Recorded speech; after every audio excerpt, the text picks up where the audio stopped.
3 2 1 action เย้เย้สบายดีไหมทุกคนยินดีต้อนรับเข้าสู่พอดแคสต์ทำอิฐของ Here to Stay หนึ่งในรายการของพาเลอร์ของพาเลอร์ Here to Stay มาอย่างเอกเจ้าเอา Here to Stay Man และการที่เขาจะมาลองฟังเพลงที่ว่ามีความหมายสำหรับเขาเฮ้ยหรือมีความหมายสำหรับโลกใบนี้ เขาสิให้เองมาช่วยแปลเนาะแล้วก็มาแปลมาอืมเชื่อเขามาตีความหมายอืมเพลงก็ได้แต่คิดว่าเขาอาจจะอยากใช้โมเมนต์นี้ในการ appreciate หรือว่าในการชื่นชมศิลปินที่เขามักอืมหลายกว่าแล้วก็พยายามเข้าใจประสบการณ์ของเขาเจ้าที่ว่าถูกถ่ายทอดออกมาเป็นบทเพลงที่เขาเจ้าเฮ็ดมาให้เราฟังอุ้ยลึกซึ้งเอว่ะอลึกซึ้งดีอาจจะบ่มากอาจจะบ่ขนาดนั้นก็ได้ประเทศมาแท้ๆก็อาจจะตื้นๆเขินๆก็ได้แล้วที่จริงอันนี้ล้มก็ได้รู้สึกว่าเป็นอย่างเขาจึงรู้สึกว่ามันสำคัญที่คนต้องมาแบบเอาใจใส่กับอืมเพลงกัอืมบเนื้อเพลงกับทำนองบอกหรือว่าวิธีการแบบนำเสนอของศิลปินสินะไม่คิดอืมว่าจังไดสิว่าฟังไปซื่อๆก็ได้ก็บ่ได้ว่าหยังก็ ที่เออจริงที่จริงมันก็แม่มันก็นมันก็ๆอืม บ่ผิดแต่คิดว่าเขามันมีหลายอย่างที่เวลาเราฟังเพลงแล้วอืมเราดึงเข้ามาเกี่ยวข้องกับตัวเองโดยที่บ่รู้ตัวสินะวิเพลงเอออาเพลงพ่วงกับความทรงจแม่นบางเทื่อประสบการณ์ของเราก็อาจจะมันไปอะไลน์หรือมันไปเกี่ยวเนื่องกับประสบการณ์เดียวกันกับศิลปินคนนั้นก็ได้ำเราอาจจะบ่รู้ซ้ำว่าเหตุผลที่เรามักศิลปินคนนั้นหรือว่ามักเพลงอืมเพลงนั้นแม่นย้อนหยังสินะอิหยังที่ดึงดูดเราเข้าไปก็เลยอืมคิดว่าคันเราได้ลองทำความเข้าใจเบิ่งเราอาจจะเห็นตัวเองอืในบทเพลมงนั้นหรือในศิลปินนั้นอืมก็ได้ อุ้ยดีอะเขาเป็นเอ็กซ์เพรสเรื่องเพลงบ่ บ่โมเมนต์บ่โมเมนต์คนฟังเพลงทั่วไปคนฮักดนตรีอืม2 คนแม่นละมาฟังแม่นส่วนทุกคนฟังเพลงอาจจะแปลมั่วได้ก็ได้อาจจะแบบว่าอืมอันนี้คิดว่าน่าจะมีโมเมนต์ที่ว่าสมมุติศิลปินให้สัมภาษณ์เกี่ยวอืมกับเพลงแล้วแต่เราบ่ได้ไปเบิ่งสิเราบ่ได้ไปฟังแล้วเราไปตีความมั่วๆสินะมึงไม่ทำกันบ้านแล้วเขาเจ้าก็สิมาด่าเราว่าแบบศิลปินออกมาเฉลยแล้วอ๋อว่ามันเกี่ยวกับจังซี่มันบ่แม่นแบบที่เจ้าโอเคเว้าสินะแต่ว่านี่คือข้อดีของศิลปะเดะเพราะว่าคันเราตีความแบบที่ว่าอืมมันไปผูกกับความทรงจำหรือว่าความรู้สึกเราหั้นน่ะมันก็เวิร์กคือกัน อืมนี่คือความสวยงามของศิลปะและศิลว้าปินหลายคนก็วสิเว้าแบบนี้มื้อนี้เราเลือกมา3เพลงจากศิลปินที่หาก็ได้รางวัล Best New Artist ว่ะ Best New Artist ของ Grammy Grammy อืมคือ Olivia Dean นั่นเองขึ้นหน้าโอลิเวดีนเนี่ยปิ๊งโอเคโอลิเวดีนก็เป็นอาร์ติสต์หนึ่งที่ฟังด้วยเหรอวะเอกฟังด้วยละอ่าเริ่มฟังตอนเพลง Robert Mass อันอยู่ TikTok ช่วงปีก่อนปีกายโอเคที่จริงอืมอันนี้น่าจะเป็นอัลบั้มที่2แล้วบ่ อืที่ว่าปล่อยมมาใหม่เพราะว่าอันเนี้ยเคยฟังโอลิเวร์ดีนก่อนช่วงอัลบั้มก่อนเนี่ยบ่ถือซ้ำซื้ออัลบั้มเองอืมแล้วตัวสีม่วงๆนะเมสซี่อ๋อัลบั้มเมสซี่อ2023อืมแต่อีหลีเราก็ยังถือว่าเป็นศิลปินใหม่อยู่บ่ฮู้ว่า criteria ของ Grammy Grammy อืมมันมันวางจังได๋สำหรับแบบ new เนาะ artist อะนะอาจจะภายในระยะ5 ปีบ่จั่งซี้เนาะจึงนับว่าใหม่บ่อืมซี้นะน่าจะแบบ break out เขาจะรู้สึกว่ามีเขาเจ้ารณรงค์กันอยู่ว่าอยากให้เปลี่ยนชื่อรางอืมวัลเป็นแบบ best breakout อืม artist เนาะใช่ไหมเพราะบางคนอาจจะบ่ใหม่แต่หาก็ break out ก็นะมีแม่นบ่ปีกายบ่ Sabrina Carpenter นะอาก็ได้นอมิเนตคือกันแต่แบบ อา Sabrina ก็อยู่มาแบบอยู่มาโดนแล้วโดนแล้วอาหากันมาแบบดังเฮงๆสำหรับเพลงที่เอกเลือกมื้อนี้มาฟังกันมันเพลงหยังครับเอกกับหมู่ A couple minutes A ข้อยมัก A couple couple minutes โอเค minutes A couple A minutes couple minutes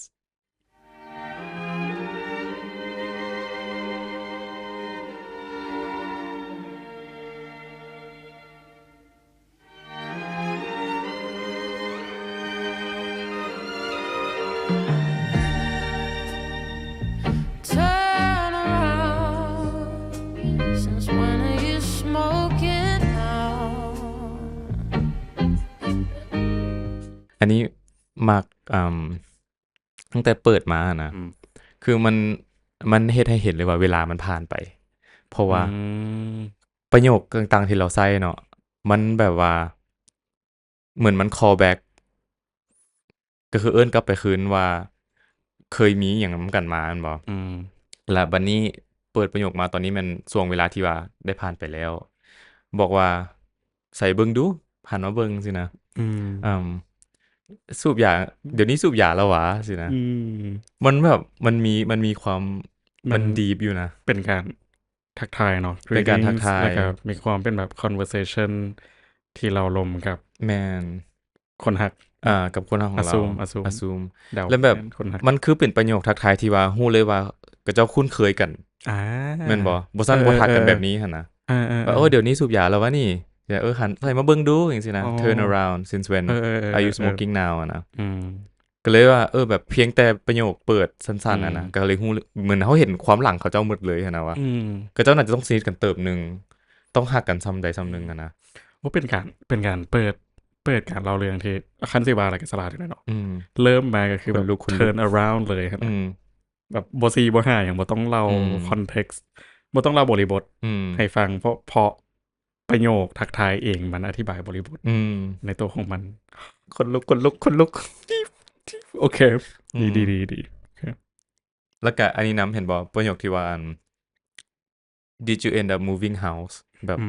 สรุปได้ย้ายบ้านบ่จังซี่นะคือมันเคยล้มอีหยังกันไว้คือสิเคยล้มกันไว้หลายเติบอาจจะตีความเลิกเกินไปโอ้เนาะแต่คือสิเหมือนแบบเคยวางแผนชีวิตอีหยังไว้หลายแฮงสินะแล้วสุดท้ายก็เหมือนมาเช็คว่าแบบเป็นจังไดแล้วเดี๋ยวนี้อันที่ล้มกันไว้ตอนนั้นได้เกิดขึ้นบ่ได้ย้ายบ้านดีว่าจังซี่นะวิเศร้าชิบหายเลยเดี๋ยวเขาน่าจะเปิดเพลงที่มันแบบบันเทิงกว่านี้โอเคแต่อันนี้ก็มาคือกันรู้สึกว่ามันมีแปลว่าจังได๋ nuance มันมี nuance มันมีความละเอียดอ่อนมันมีความแบบความเหมือนแฝงความลึกๆเข้าไปเสื่องข้อมูลไว้ เสื่องข้อมูลเอาไว้ ความหมายไว้อยู่ในทุกๆคำถาม I just wanna know if you're okay. Only have a couple minutes, it already kinda feels like back on your sofa. Of course I still care. โอเคท่อน6อันนี้บ่อยากให้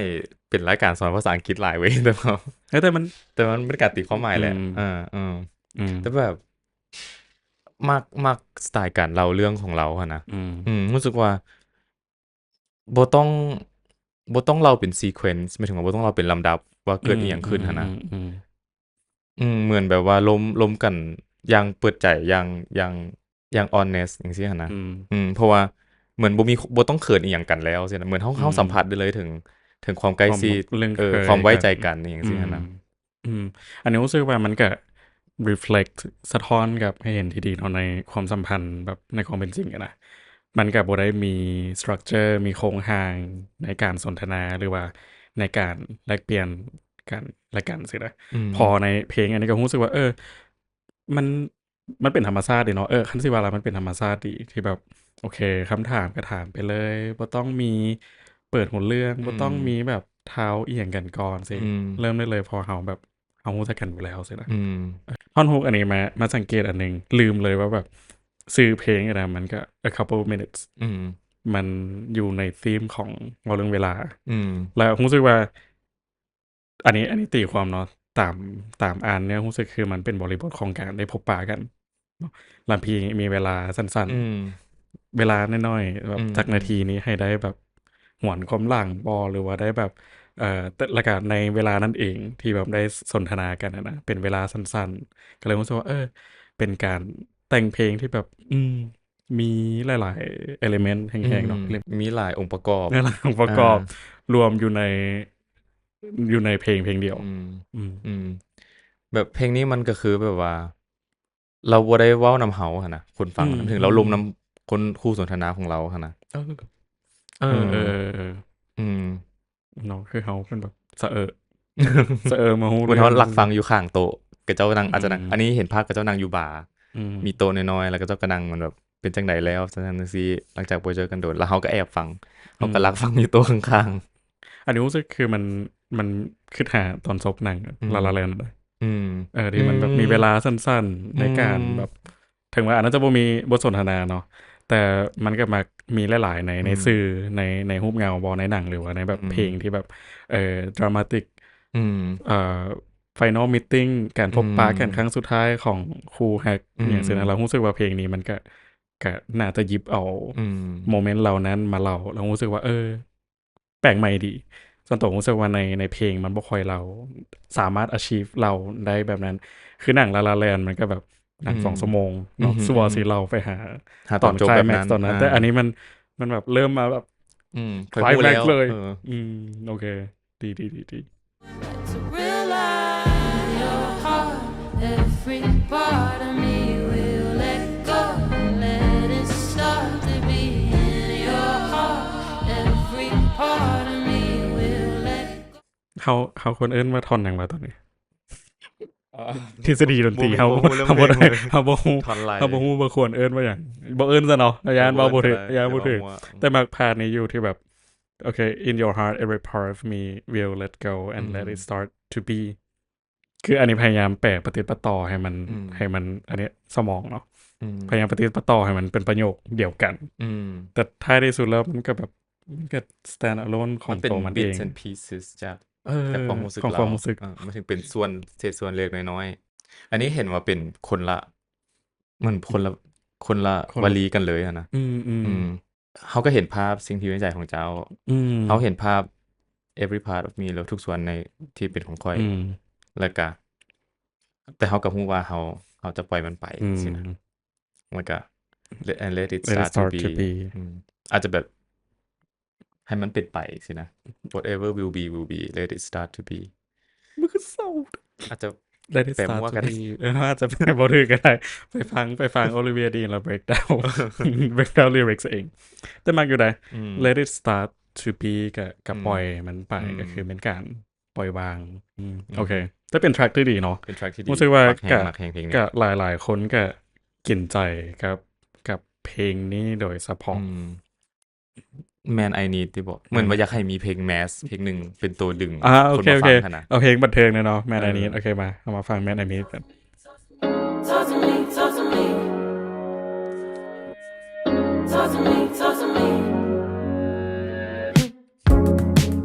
Looks like we're making up for lost time Need you to spell it out for me อันนี้มากเหมือนมันเป็นลำดับของการตกหลุมรักเวลาเหมือนเราได้ฮู้จักคนๆนึงแล้วเขาค่อยๆตกหลุมรักกับเราหรือว่าอาจจะเป็นช่วงเริ่มต้นของการเริ่มออกเดทนะเพราะว่าสะดุดกับวรรคนึงที่บอกว่า introduce me to your best friend นะคือมันเป็นสเตจที่ว่าแบบตอนที่เรากำลังศึกษากันอยู่เนาะแล้วมันฮอตตอนใดที่เราจึงจะเริ่มเอาคนนั้นเข้าไปในชีวิตส่วนตัวของเราในที่ว่าสังคมที่ว่าให้เราได้ฮู้จักหมู่เราให้เราได้มันบ่ได้เป็นส่วนหนึ่งสินะอันนี้สังเกตคือนี่ครอบนึงอ่ะมันเป็นบทสนทนาอีกเทื่อนึงบ่คือพยายามสื่อสารหาคนฮักโดยกงเลยสินะที่จริงมักตอนเปิดเพลงนั้นก็ได้เริ่มแบบ talk to me นะโค้2เทื่อแล้วก็บอกว่าโอเคมาลงกันแล้วก็แบบคือคล้ายๆคือเพลงมันเป็นเพลงแบบเคลียร์ใจนะแบบเฮาสิ move forward บอสิ step up แบบความสัมพันธ์นี้บอสิแบบยกระดับมันไปอีกขั้นนึงบอสินะแล้วก็เริ่มเพลงด้วยการบอกว่ามาลงกันรู้สึกว่าเป็นอีหยังที่แบบน่าฮักดีสารสลาดแม่นแล้วมันเป็นเพลงที่มันอัพบีทนะหมายถึงว่าดนตรีมันม่วนๆมันเฮ็ดให้เรารู้สึกว่าแปลว่าเราหั่นน่ะมีความหวังมี positive อย่าง thinking กับประสบการณ์นี้เพราะว่าเวลาอยากส่วนมาลมเรื่องการ move forward เนาะหรือว่าการแบบก้าวไปขั้นต่อไปหั่นนะมันจะมีความกังวลอยู่แม่นบ่แต่ว่าเพลงที่ออกมาแบบนี้มันให้ทำรู้สึกว่าเราคือสิมั่นใจเติบนึงแล้วนะหรือเหมือนแบบแค่อยากมาคอนเฟิร์มอย่างงี้นะอันนี้รู้สึกอันนี้ก็ไปฟังกันสัมภาษณ์ของ Olivia Dean หลายๆครั้งนะรู้สึกว่าเราก็พยายามแบบเฟรมอัลบั้มนี้ในรูปแบบที่ไปสู้กับเทรนด์การเดทติ้งปัจจุบันที่มันเต็มไปด้วยความคลุมเครือความบ่แน่นอนเนี่ยต่างๆสินะแล้วรู้สึกคือในพาร์ทนี้ก็เราเป็นผู้แบบเริ่มต้นtake initiative แบบมาคุยกันมาจับเข้าลมกันว่าแบบเฮ้ยจะออกจังใดมันเวิร์กบอความสัมพันธ์นี้สินะ Already gave you the time and the place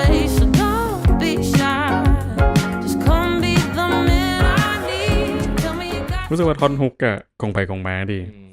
มาย้ำคืนอีกเทื่อหนึ่งตอนช่วงทำอิทที่เปิดเนาะก็เริ่ม อืม คือว่าแบบ talk to me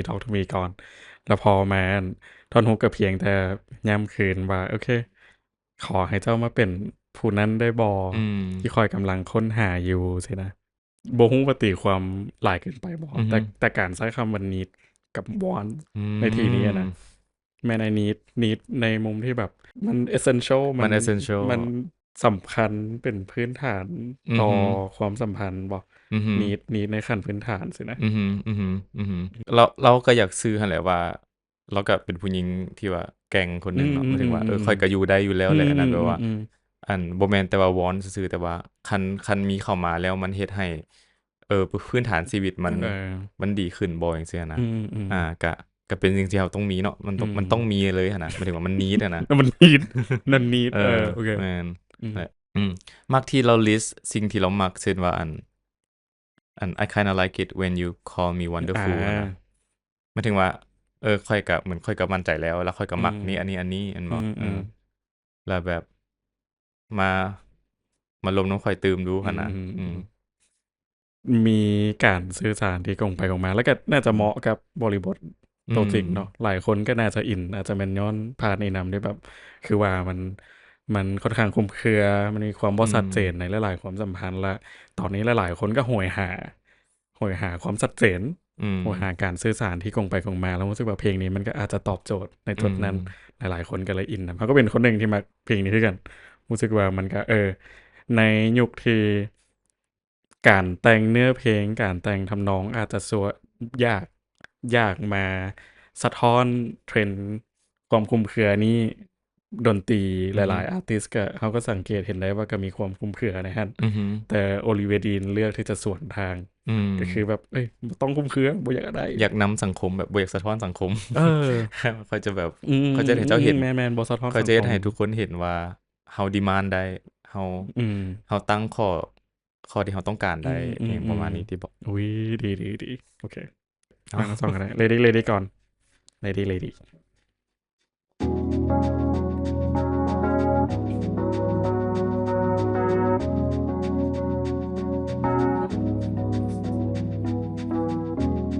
God, I'm gonna miss this house, but I guess I'm moving out Sunday morning. She's always changing me without a word, and I was just getting used to her. Keeps rearranging me a little bit, and I was just getting used to it. Lady เป็นเพลงหนึ่งที่เรารู้สึกว่าโหแบบมันเลิกเสิ่งแห่งถึงว่าเขา มันตลกดีเนาะที่เขาเป็นแบบผู้ชาย2คนมาเรื่อง feminine energy ในเรื่อง girlhood ว่าเรื่องเสื้อผ้าแล้วว่าหยังก็Overnight the clothes I always wore Overnight the clothes I always wore don't suit me anymore นะคือมันคือ growth แหละมันคือความที่เติบใหญ่ออกมาแล้วเหมือนค้นพบตัวเองไปเรื่อยๆมันบ่คือเฮาเองที่สมมุติตอนอย่างน้อยแบบมักใส่ชุดเบนเทนจังซี่นะแล้วใหญ่มาเฮาก็บ่ใส่แล้วเฮาก็มาใส่จังซี่แทนจังซี่นะเหมือนแบบฮู้เลยว่าอยู่ซื่อๆมื้อนึงแม่นรู้สึกอายใส่แล้วจังซี่ก็มีนะมันเป็น growth แบบนึงมันเป็นความเติบใหญ่ไปอีกแบบนึงรู้สึกว่าความหมายมันดีแฮงๆเนาะคือคันสังเกตแบบตั้งแต่ทอนไดบิทที่แบบต่างประเทศเขาจะบอกว่าGod I love this I miss this and that นะมันก็เป็นการในเชิงของความเสียดายบ่ค่อยคือสิคิดฮอตบ้านนะแต่ว่าเนี่ยวันทิศนี้ก็สิย้ายออกแล้วใช่มั้ยมันมีคอนทราสต์มันขัดแย้งกันมันขัดแย้งกันก็คือในความที่เราโหยหาแล้วก็วัยเด็กสิหรือว่าต้นโตเราในอดีตที่แบบเปลี่ยนแปลงไปแต่เราก็ยังยอมรับในปัจจุบันที่บอกว่าโอเคคือเรื่องผมเหมือนกันแบบก็ I used to love this ค่อยมักผมค่อยตอนนั้นแฮง now there's something in the air something calling PM 2.5 PM 2.5 นั่นเองจะว่าถึง PM ก็ได้บ่แม่นแต่ว่าก็คือ something in the air อันเป็น expression ในภาษาอังกฤษหมายความว่าหยังเหมือนเฮารู้สึกถึงความเปลี่ยนแปลงประมาณนั้นsomething in the air อาจจะมันการเปลี่ยนแปลงของสภาพอากาศ น้องมันแปลตามตัวอากาศเย็นขึ้นอากาศร้อนขึ้นเย็นลง เย็นลงร้อนขึ้น เย็นลงร้อน ต ขึ้ ก น ภาษาลาวแต่ว่ากันนั่นแหละ there's something in the air something calling something calling บางอย่างกำลังเอิ้นหาคอยอยู่ เอิ้นหาเรา กำลังท่าเราอยู่ซึ่งในตอนนี้ something คิดว่าอาจจะ refer หาปัจจุบันกำลังอิงหาแบบภารกิจใน คอย ชีวิตบ่อย่างจังซี่นะดีอันนี้หันกับมักอันที่ว่าตอนเว้าเรื่อง she's always changing me without a word I was just getting used to her คือเรา refer ถึงตัวเองที่ว่าอาจจะหมายถึงในอดีตแล้วก็ในอนาคตเนาะเป็นบุคคลที่3นะหมายถึงเป็น she ไปเลยนะว่าเหมือนมัน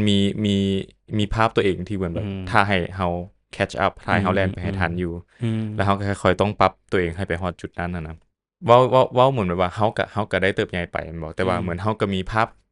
เป็นวิสัยทัศน์เกี่ยวกับตัวเองที่ตัวเองอยากเป็นแหละในอนาคตสินะแล้วมันก็เป็นอย่างที่เชฟให้เฮาหมายถึงว่าคอยตีกรอบคอยล่อหลอมให้เฮาเฮ็ดตัวเองให้ไปฮอด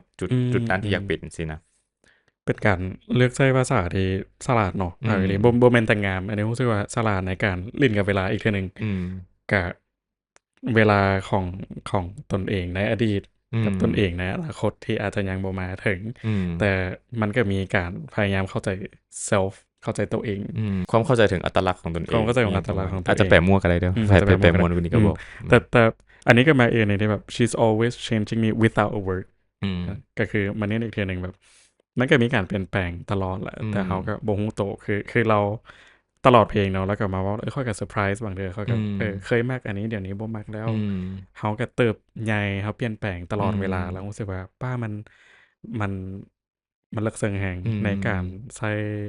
ภาษาทำนองเนื้อเพลงสั้นๆน้อยเดียวมาแล้วให้เขาแบบได้คิดนำลึกขนาดนี้มันเหมือนว่า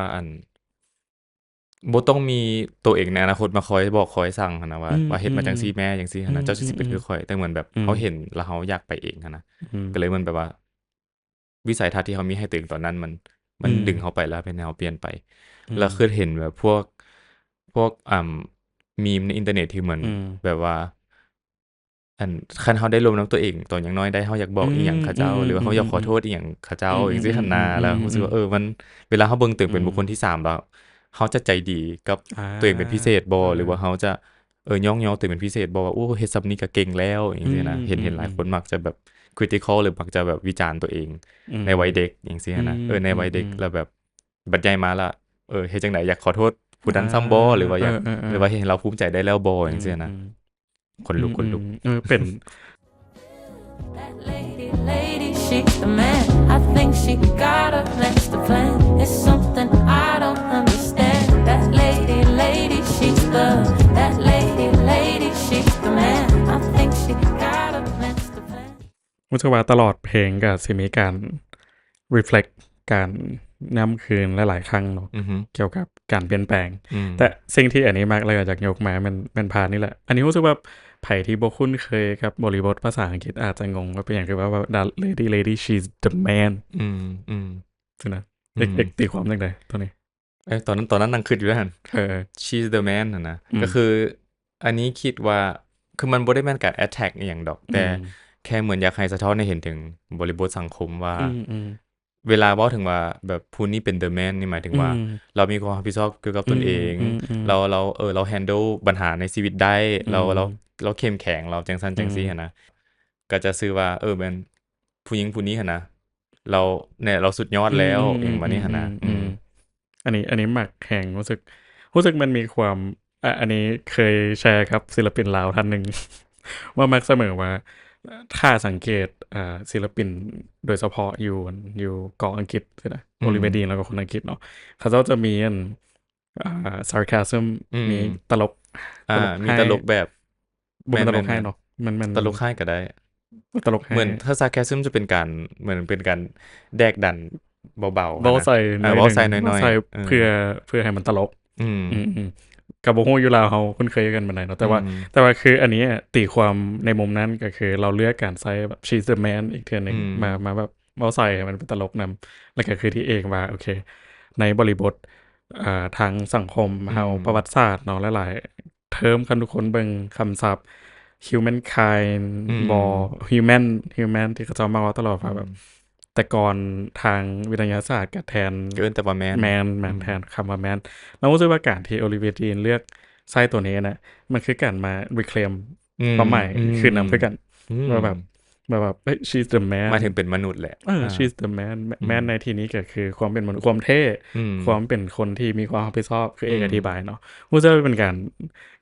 เนี่ยในเวลาเดียวกันก็คือแบบเบาใส่แต่มันก็แต่ก็บ่เป็นการ attack บ่เป็นการ บ่ได้ attack รู้สึกว่าเป็นการ attack เป็นการญาติเอาคำ saying นี้มาคืนในวิธีที่แบบpositive ในวิธีที่แบบมันโอเคมัน inclusive มันถึงว่ามันกวมรวมได้หลายขึ้นที่บ่แม่นระบุใส่จะได้บ่ได้โจมตีไผจังซี่รู้สึกว่ามันสลัดแหงแบบทั้งที่ตัวเพลงเองอาจจะบ่ได้มีความจำเป็นแล้วพอความหมายก็ลึกซึ้งเต็มที่แฮงเนาะที่เฮาวิเคราะห์กันไปบางทีแต่พอมาเป็นพาร์ทนี้เราเลือกตัวนี้มาใส่รู้สึกว่าประเทศไทยเพลงแบบจากที่มันสมบูรณ์อยู่แล้วมันมีอย่างขึ้นมาอีกก็เลยว่าเป็นเพลงที่พิเศษหลาย That lady, she's the going into it. And it's all going into it. That lady, she's the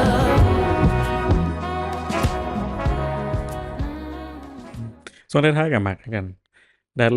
lady she's the like a growing into it and it's all going on มาปัจจุบันเนาะก็คือเฮาวิเคราะห์กันช่วงต้นว่าโอเคก็มีการเติบใหญ่เฮาก็เปลี่ยนแปลงตลอดเวลาแล้วก็มันก็เกิดขึ้นในตลอดเวลาแต่สิ่งที่มักที่สุดก็คือตอนสุดท้ายที่เรายังเอาตอนนี้มาคืนอีกเทื่อนึงนะ I was just getting used to her นะมันมีความเป็นมนุษย์ในหั่นมักที่แบบโอเคเข้าใจปัจจุบันเข้าใจอนาคตว่าเฮากำลังเปลี่ยนแปลงแต่มันก็มีความคิดฮอดความแบบค่อยหาก็ได้รู้จักเราเลยได้แม่นแต่เท่าก็ยังจะไปต่อแล้วค่อยหาก็เข้าใจตัวเองในอดีตแต่แบบตอนนี้ก็ยังต้องไปต่อแต่ก็คิดฮอดรู้สึกว่ามันเป็นมนุษย์ดิมนุษย์แบบมันก็ซับซ้อนมันมีความโหยหาอดีตมันมีความเข้าใจปัจจุบันมันมีความเตรียมพร้อมเพื่ออนาคตก็น่าจะอยู่ที่3เพลงนี่เนาะที่เฮาเลือกมาฟังของอัลบั้ม The Art of Loving เนาะแปลว่าจังได๋ศาสตร์แห่งการฮักเป็นยังมีอีกหลายๆเพลงเนาะที่มีความหมายที่ลึกซึ้งเฮารู้สึกว่าก็สมกับชื่อไทเทิลอีหลีศาสตร์ของการฮักตัวเองฮักคนฮักจังซี่นะฮักคนอื่นฮักบุคคลที่2ฮักบุคคลที่3ฮักอดีตฮักอนาคตฮักเวลาสิเป็นอัลบั้มที่ลึกซึ้งแล้วรู้สึกว่าก็ไผที่ยังบ่เคยฟังเนาะก็ลองตั้งใจฟังหมดอัลบั้มก็ได้ตามซีเควนซ์อันนี้เป็นอันนึงที่แบบเชิญชวนทุกคนเสมอศิลปินหลายๆคนเนาะเขาเจ้าก็น่าจะตั้งใจในการวางเพลงตามจัดเรียงเนาะจัดเรียงตามลำดับการเล่าเรื่องที่มีที่อาจจะพิถีพิถันโดยที่เฮาอาจจะคือบ่พอคันเฮาตั้งใจฟังเฮาอาจจะพบความหมายดีๆแบบที่เฮากับเอกพาทุกคนศึกษามื้อนี้ก็ได้ฝากทุกคนติดตามรายการ Here to Stay ตั้งใจฟังน้ำกันของ Channel Parler ส่งเข้ามาได้ว่าอยากให้ฟังอัลบั้มใดเจ้าโอเคได้หมดทุกแนวเมทัลก็ฟังหมอลำอยากอาทิตย์ก็ได้เฮาอยากวิเคราะห์เนื้อเพลงลาวเดิมเพลงยุคเก่าๆแบบยาน้ำฝนหยดน้ำตาอย่างประมาณอย่างก็บ่ลืมเวียงจันทน์อย่างฟีลนี้ที่เฮารู้สึกว่าเนื้อเพลงเองก็มีความหมายลึกซึ้งหลายๆอย่างแต่ว่าก็คือเอกว่าไผมี